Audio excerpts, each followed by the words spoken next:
Hier soir a été diffusé le second volet de la série Becoming Brigitte réalisée par Candace Owens. Avant de commencer la diffusion, elle nous affirme avoir reçu une seconde lettre d'assignation judiciaire signée par Emmanuel Macron et Brigitte Macron.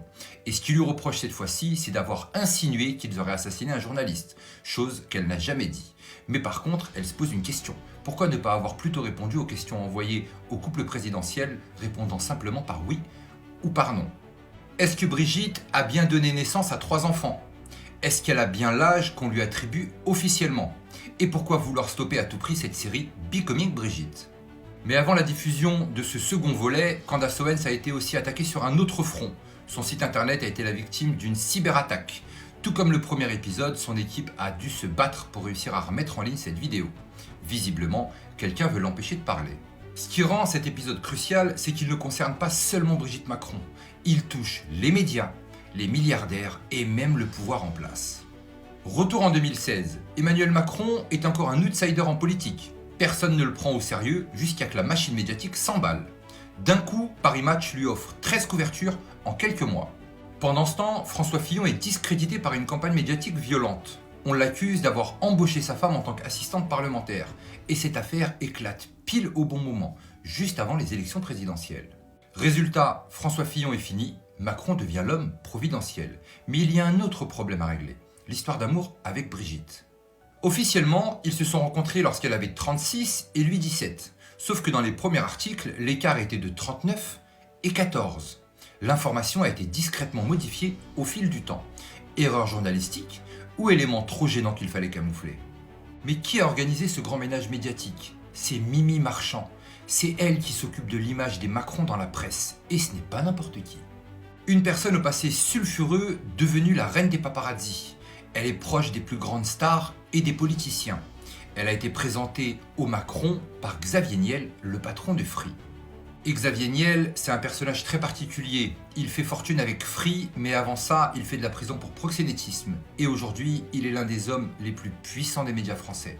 Et ce n'est pas tout.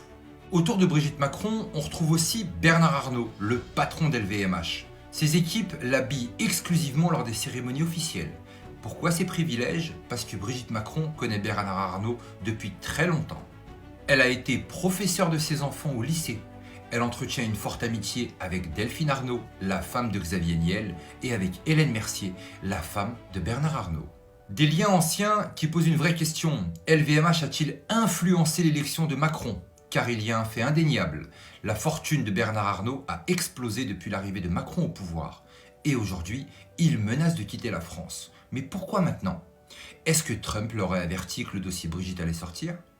En 2018, les Macron décident de prendre leur distance avec Mimi Marchand. Ils veulent reprendre le contrôle de leur image. Sauf qu'avec une femme comme elle, ça ne se passe pas comme ça. Et là, elle lâche une bombe.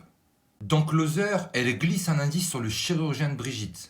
Un simple chirurgien esthétique? Pas vraiment. Parce que cet homme est spécialiste dans la féminisation faciale des transgenres. Son travail, c'est de transformer les visages masculins en visages féminins. Et ce qui va suivre est encore plus hallucinant. En 2023, Emmanuel Macron remet à ce chirurgien la Légion d'honneur. Pourquoi? Pourquoi un chirurgien spécialisé dans la féminisation de visage reçoit-il l'une des plus hautes distinctions françaises? Qu'a-t-il fait d'exceptionnel pour mériter cette médaille? On comprend mieux pourquoi les Macron paniquent et pourquoi ils ne veulent pas que Candace Owens continue. Mais la seule vraie question est, si Brigitte Macron n'a rien à cacher, pourquoi refuse-t-elle de répondre? Candace Owens ne lâche rien et les prochains épisodes seront encore plus explosifs. Et si Bernard Arnault décide de quitter la France, ce n'est peut-être pas juste une question de fiscalité. Dites-moi en commentaire ce que vous en pensez. On se donne rendez-vous au 3e épisode. Mais n'oubliez pas, on n'est clairement pas au bout de nos surprises.